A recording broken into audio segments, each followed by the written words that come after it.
Okay, hey guys, this is Eli, and today I'm going to be doing AM-GM and Muirheads inequality. So hopefully this is going to be my first of a couple more inequality lectures for CNCM here. So before we get started, I want to start by defining symmetric and cyclic sums, if this is not familiar to you. This will be important for you to understand because when you're solving inequalities, you don't want to, instead of having to write something like that all the time, I want it blue. Instead of having to write something like that all the time, we can simply write something like that. And then being familiar to this notation, writing this, you'll perfectly be able to recognize that this is something like this. But I'll have to explain it for you to even know what it is. So basically what the symmetric sum does, it takes each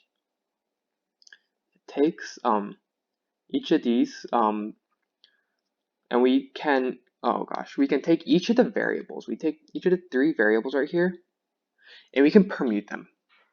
All the n factorial, since there's three here, but if there's n variables, we take the n factorial permutations of this. So there's a squared b1 c0. We can have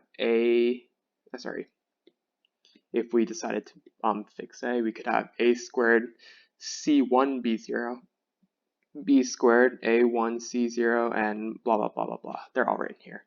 So since there's going to be the n factorial permutations of n distinct variables, we're going to have n factorial terms when we have a symmetric sum.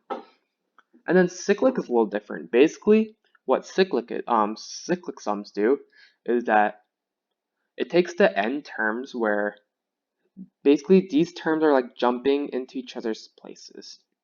So it goes from a squared b1 c0 to b squared c1 a0. So as you can see here, hopefully you see that. So the b is going from the second spot to the first spot.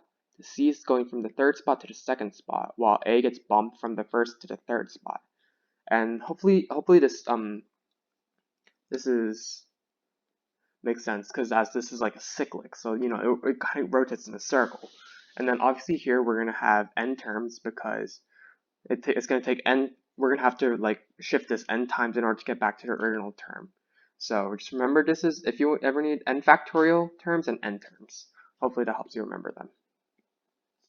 So now let's get into some real inequalities. So this is the well-known AM-GM inequality. Hopefully you've seen it at least once before. So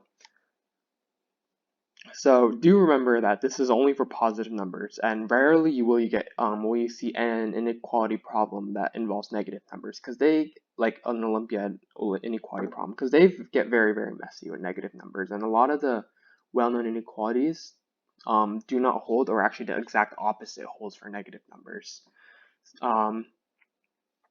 So what you may have realized though here is that I wrote AM-GM a little bit differently than a lot of textbooks introduce it as. Normally they put the n over here. They divide all by n. But and that is the reason for that is that now then this is clearly the arithmetic mean, and then this is not the n, but then the right hand side becomes the geometric mean. So that's where the name comes from. But more often than not, you're going to have to recognize AM-GM in this form. Oh gosh, sorry. We're going to have to recognize AM-GM in this form, where the n is actually over here, because just easier, because you have, instead of dividing, you're just adding things and then greater than or equal to some product times another product, like this product times another product. So it's just easier to recognize, and they're exactly the same things, and it's just a very subtle difference, but it may make a big difference later on. So I'm just gonna try the first practice problem for the sake of completeness here. I'm gonna leave the problems 2 and 3 for the viewer here, and if you ever want to look at the hints I put at the very end of the slideshow, you can find a PowerPoint on our website at cncmath.org, or you can go on our Discord server and it'll be posted on the lectures channel. So let me try this one. So this is just going to be a straightforward application of AM-GM. So let's take the case. Let's go back to our earlier slide.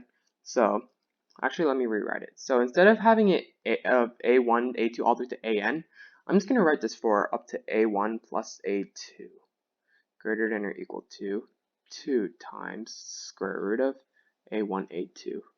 And oftentimes, when you're doing inequality problems, when you know how many variables there are, and especially when there's like 2 or 3 or something, then you just write them as letters, like A plus B is greater than or equal to 2 times the square root of AB.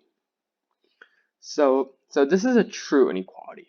What we want to prove is, I'm going to write it in the corner, 1 plus 1 over x is greater than or equal to 2. So this looks very recognizable now.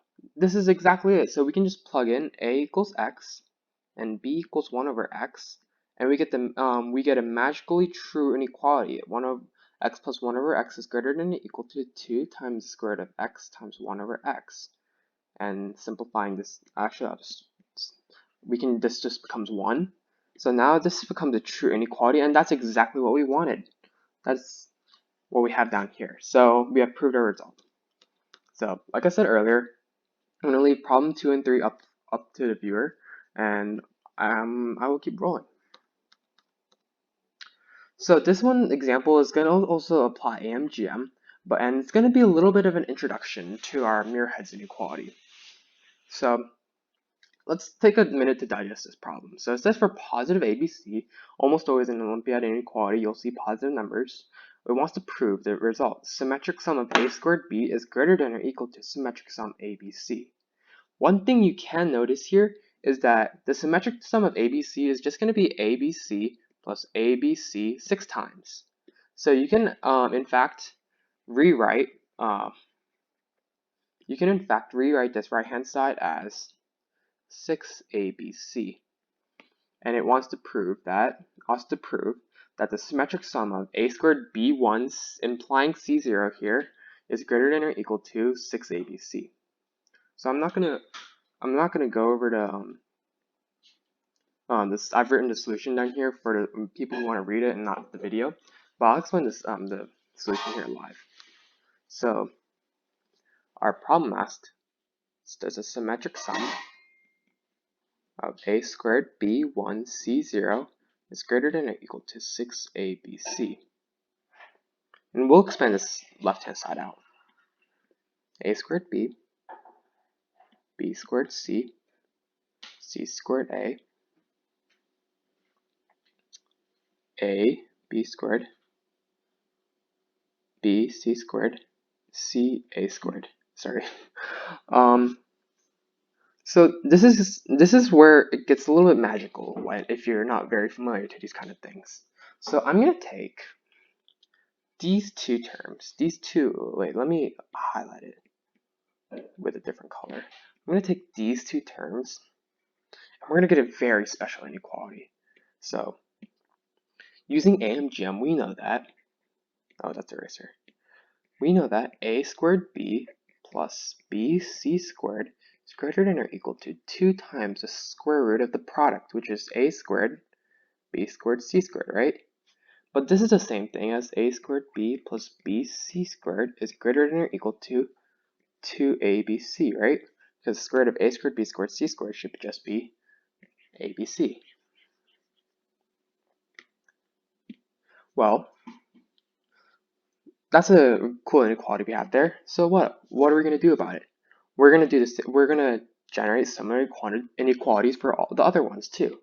So now I'm going to take these two terms, and I can create essentially the same inequality here, except it's just two different terms. B squared c plus ca squared is greater than or equal to 2abc. And then we can have c squared a and ab squared. C squared a plus ab squared is greater than or equal to 2abc. Well, what happens when you add all these together? If you add all these together, these are exactly the 6 terms we have here. So this is the symmetric sum of a squared b1 c0. And then if we have these 3 terms here, this is just 6abc. So that means we have created this true statement here, which is exactly what we wanted to prove. So that solves the problem right there. But now we think, how did I ever think of matching, how did I ever think of matching these two, and these two to make these three magical inequalities that just instantly kills the problem? Well, the motivation here is that, the motivation here is not that important here, but it basically is that I'm seeing that we at the end deal here, right here, is just the product ABC, and what I'm seeing here is that we have to sum the greater parts of the left-hand side. Oops, I did not mean to do that. I cannot uncover that. Oops. The symmetric sum. So basically the idea here is that since we have the these two, we have the end product is ABC, and I have these two terms on the left-hand side, I mean the greater part, that sum together, and if I multiply these together, they look nicely, just nicely becomes a squared, b squared, c squared, and multiply them together. If you work through the details of AM-GM, it just magically creates this inequality. And yeah, but the thing here is, we could generate a lot of these kind of problems. Like, I'm gonna go skip a little bit to, it's right here. So we could generate a lot of these kind of problems actually. We can these kind of problems, like for example, here the problem is a squared plus b squared plus c squared is greater than or equal to ab plus bc plus ca. Similar idea here. We could add like these two terms together and get something like that. The product here. And then we could generate a bunch of these kind of problems. And then you would get better and better in them as you worked with them, but it would get kind of annoying when the exponents get a little bit big. And you can just kind of sometimes tell when a problem will be able to be solved with a similar idea like this. Like, to make this a little more rigorous, I'm gonna try that example right there. A squared plus b squared plus c squared is greater than or equal to ab plus bc plus ca. Do you note that this symmetric sums actually do imply that there's a 2 right here, but then since they obviously cancel out, I'm just gonna ignore it. In fact, I should not ignore it. That is actually a stupid idea. I will bring it back.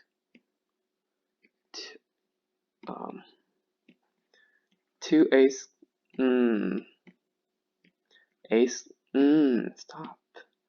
A squared, b squared, a squared, c squared, b squared, c squared. The sum of these 6 terms with become greater than or equal to 2ab, 2ac, 2bc. If you already know how to solve this problem, you may be like, wow, I wrote this problem in a very clever way. How this is a true inequality, this is a true inequality, this is a true inequality. But some of our newer people that are newer here may be wondering, well, how did I even write it like that? Well, I'm already recognizing here by this is obviously about AM-GM right now. I'm already recognizing the product here looks like the product here. I'm doing AM-GM on this. AM just is greater than or equal to 2 square root of a squared b squared. And if I simplify this out, we get AB. True inequality. And then doing the same thing on the other terms too. This becomes a true inequality, true inequality, true inequality. Add them together, you get another true inequality. And if you want a case of when it's the same, then we can just let, for example, a equals b equals c equals 1. So this is obviously 6, and this is obviously 6, so they're equal.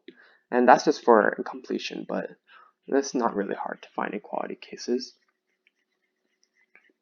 But you might be like, wow, this is just kind of the same thing as earlier. Is there a way to generalize this in any way? Hey, because if we're seeing here, if you're noticing, basically as long as we have symmetric sums on both sides, and then these powers are kind of like smudging together into one. So the power here is 1, the exponent here is 1. As long as these exponents smudge together and then they're both symmetric sums on both sides, is there a way to generalize this? So we can see here, these exponents are kind of getting smudged. We're going to explore that in a little bit.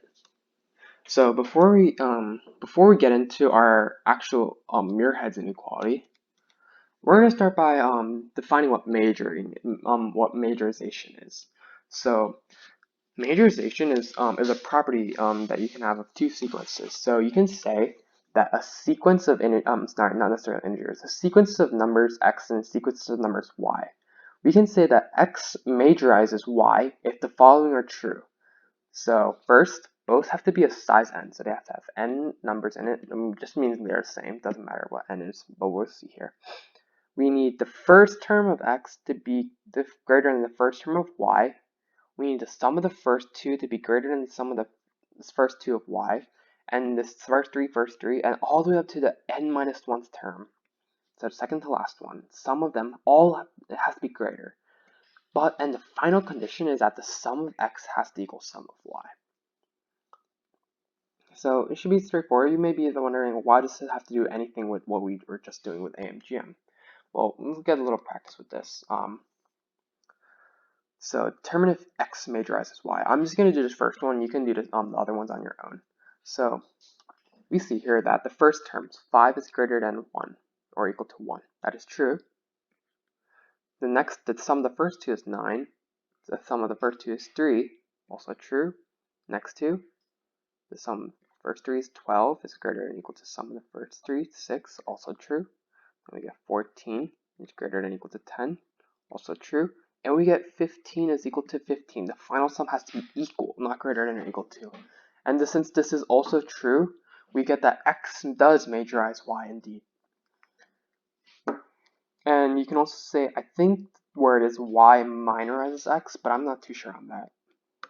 So you can do the other two problems on your own. It should be straightforward if you're able to look at the definitions back and forth. So this is Muirhead's inequality. Okay, so this is a little bit of a lot to take at once, but what we want to do is here, we want to go through this slowly. So if it's a symmetric sum of the product of these n terms, but instead you have these exponents, and this exponent is a series of sequences. If that looks familiar, we're dealing with majorization. So if x majorizes y, then this following inequality is true, implying a is positive. Take that in for a moment. So now compare it to something like we saw earlier, like, something that we saw earlier, I completely forgot. Symmetric sum of a squared b1 c0 is greater than or equal to symmetric sum of a1 b1 c1. Do we see how 2 1 0 majorizes 1 1 1? Since this majorizes, this is just instantly true by Muirhead's inequality. We don't have to do any of our AM-GM work. And this is a little bit tricky to prove. I'm not going to go over it today, but yeah. So normally in Muirhead's inequality is not going to be that obvious. Like, this is pretty straightforward stuff. If you have to be able to see Muirhead's inequality, it's not really creative in a sense. And normally you'll see that and it's a type of method that you use to end an inequality. So it's after after you do all this, maybe you're using like Cauchy-Schwarz or Titu's Lemma, which is actually probably the same thing. It is the same thing, or you like Jensen's, something like that. And then you get down to an inequality, and then you want to, and it's almost done, you use Muirheads normally. And another time to use Muirheads is normally when you just don't know how to do an inequality, you just bash and you expand it the whole thing, and you can use a bunch of different applications of Muirheads, and you can probably get it if it's bashable. Some are just not bashable. So I'm just gonna try this first one. I'm applying Muirheads here. The hint is down here. So we want to prove the following, just the first one. So this already looks exactly like our Muirhead setup right here. The symmetric sums, same variables right here. See, we have the same variables right here, the symmetric sums. So since this is a true inequality, in order to prove this one, we just need to prove that 2 0 0 majorizes 1 1 0. 2 0 0 1 1 0. Well, the first terms, 2 is greater than or equal to 1, second terms, 2 is greater than or equal to 2, and the last terms, 2 is equal to 2.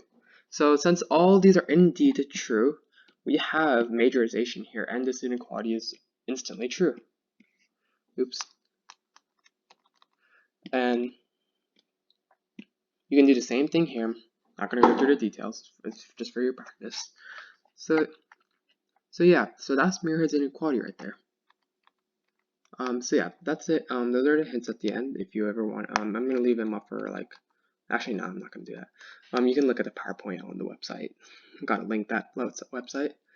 So yeah, so that was Muirhead's inequality and AM-GM, and hopefully you see here why we call Muirhead's inequality. A lot of times people will refer to Muirhead's inequality as repeated AM-GM, because you can. Because like Muirhead's is a result of just spamming AM-GM over and over again. And I did hear somewhere that Muirhead's is not citable on an olympiad. I do not know the validity of that statement, but apparently, if my memory is correct, you're supposed to show the repeated addition. But Muirhead should just merely be a tool to help you solve the problem. So it should be to help you recognize what things will die by repeating AM-GM and what won't. But yeah, so that's gonna be it for today, and hopefully I'll be doing Cauchy-Schwarz and Titu and Holder on another day. But for now, that's gonna be another video. Thank you for watching.